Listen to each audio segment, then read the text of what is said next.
नमस्कार. शिक्षक भरती 2025चं जे काही रजिस्ट्रेशन असेल तर ते सध्या आता क्लोज झालेलं आहे. त्याच्यामध्ये सेल्फ सर्टिफाय तुम्ही सर्व उमेदवारांनी सध्या केलेलं असेल.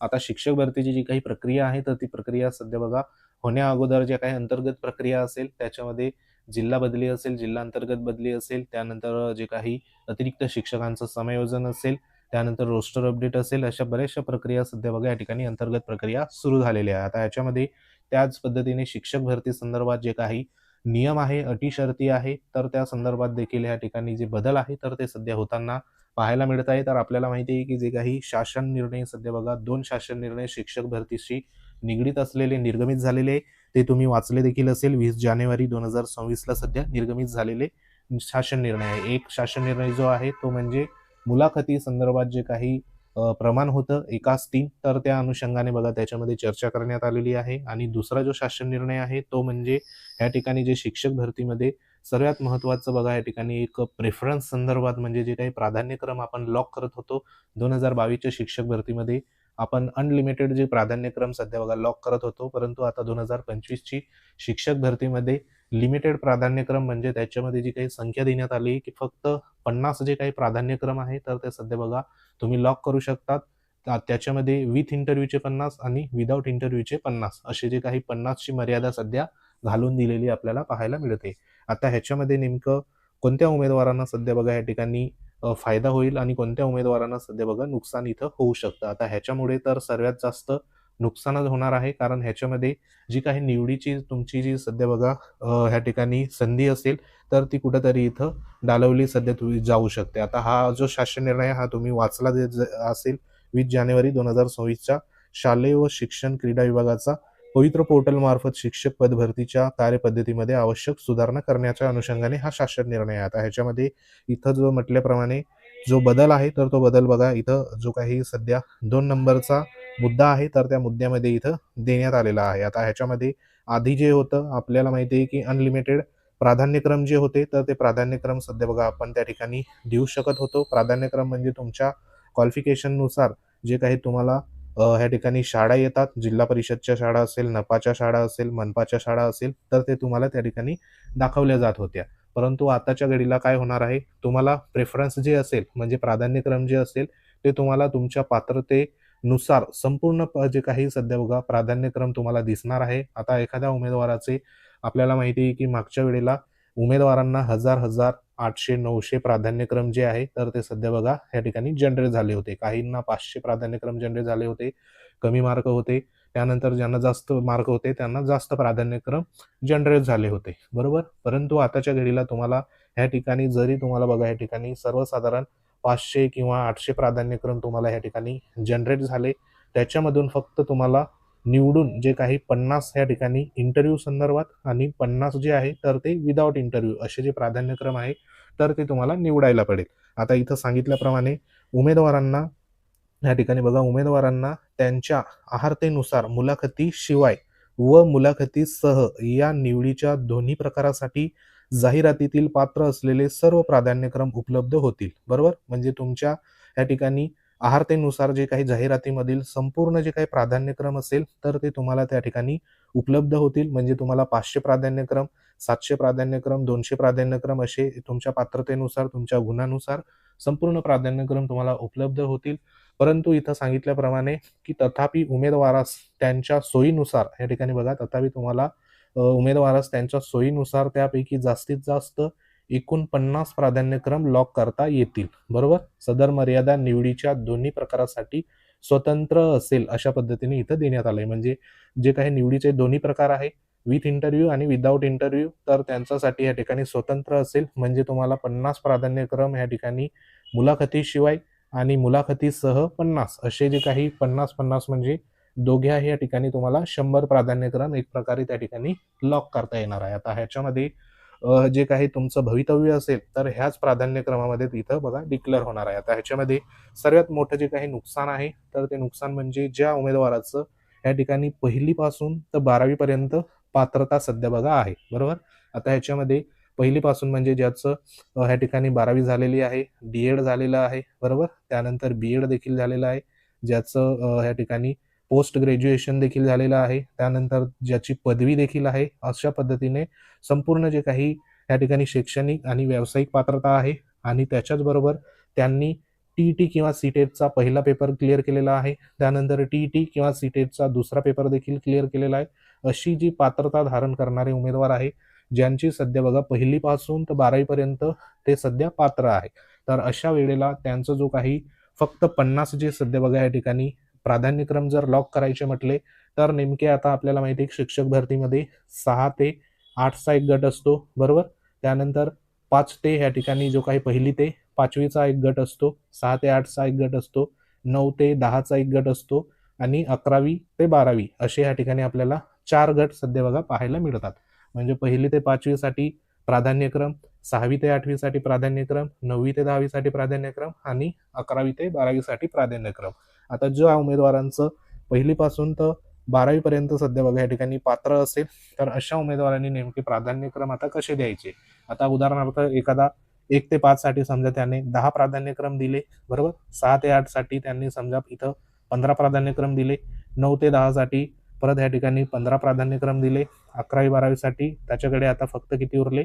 तर ह्या ठिकाणी हे 30 आणि हे 40 म्हणजे या ठिकाणी 10, बरोबर? हे 10 अशा पद्धतीने त्याचं जे काही एक टप्पा आहे 50 संदर्भात, तर तो ह्या ठिकाणी इथं पूर्ण होणार. म्हणजे ह्या ठिकाणी 1 ते 5 साठी फक्त त्याला 10च ठिकाणी प्रेफरन्स सध्या बघा तो त्या ठिकाणी एक प्रकारे त्याला दिलं गेलंय. म्हणजे ह्याच्यामध्ये कमी जास्त जे असेल तो संख्या या ठिकाणी करू शकतो, परंतु मर्यादा किती आहे? तर 50ची असणार आहे. म्हणजे इथं जरी त्यांनी कमी जास्त जरी केली, तरी देखील त्याला जास्तीत जास्त 50 पर्यंत सध्या लॉक करता येणार आहे. म्हणजे ह्या ठिकाणी हा जो उमेदवार आहे, ज्याला सध्या बघा या ठिकाणी जर समजा आता हा 1ली ते जवळपास 12वी पर्यंत पात्र असलेल्या उमेदवारांचे प्रेफरन्स अशा पद्धतीने तो देऊ शकतो. आता इथं तोटा कसा होणार? आता एखादा उमेदवार फक्त बघा या ठिकाणी 1 ते 5 साठी पात्र आहे, बरोबर? तर हा 1 ते 5 साठी पात्र असणारा उमेदवार फक्त 1 ते 5 साठीच पात्र आहे. म्हणजे ज्याचा पहिला पेपर पास आहे टी-ई-टी, सी-टेटचा, डी-एड असेल किंवा पदवी असेल, बरोबर?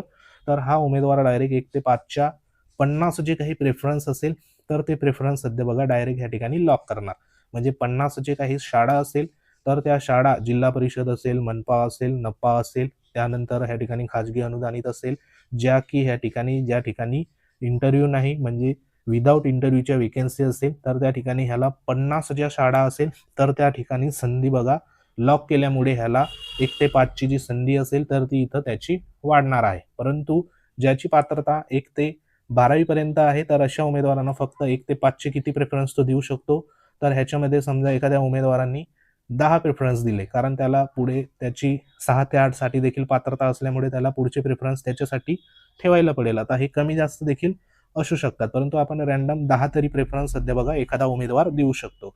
म्हणजे ह्याला जो 1ली ते 12वी साठी पात्र आहे, त्याला फक्त 10च प्रेफरन्समध्ये त्याचं जे काही भवितव्य असेल, तर तो 1ली ते 5वीचा जो काही प्रेफरन्स असेल, तर ह्याच्यामध्ये बघा तो खेळणार आहे. परंतु ह्या ठिकाणी फक्त 1 ते 5 साठी असलेला उमेदवार डायरेक्ट 50 ठिकाणी त्याचा ह्या ठिकाणी विचार होणार, मात्र ह्याचा 10 ठिकाणी होणार. म्हणजे लॉस कोणाचा झाला? तर ह्या ठिकाणी जो काही 1ली ते 12वी संदर्भात असलेल्या उमेदवाराचा इथं झालेला आपल्याला पाहायला कदाचित मिळू शकतो, बरोबर? म्हणजे हा जो काही नियम लावलेला आहे, तर हा एक प्रकारे संपूर्ण उमेदवारांसाठी एक घातक नियम आहे, अशा पद्धतीने आपण इथं बघा सांगू शकतो. कारण मर्यादा ह्या ठिकाणी बघा 50ची असल्यामुळे तुम्ही नेमके 50 जे असेल, तर ते नेमके कोणकोणते देऊ शकणार, बरोबर? आता ह्याच्यामध्ये एखाद्या उमेदवाराचा या ठिकाणी बघा लॉस कशा पद्धतीने होऊ शकतो. आता समजा एखादा उमेदवाराला फक्त 50 या ठिकाणी द्यायचे आहे प्रेफरन्स, म्हणजे ह्याच्यामध्ये विदाऊट इंटरव्ह्यूची आपण पकडूया. विदाऊट इंटरव्ह्यूमध्ये आता ह्याच्यामध्ये 50 प्रेफरन्समध्ये एखादा उमेदवार समजा हायेस्ट असलेला उमेदवार आहे, बरोबर? आता इथे हायेस्ट असलेला समजा त्याला 150 मार्क इथं देण्यात आलेले आहे, बरोबर?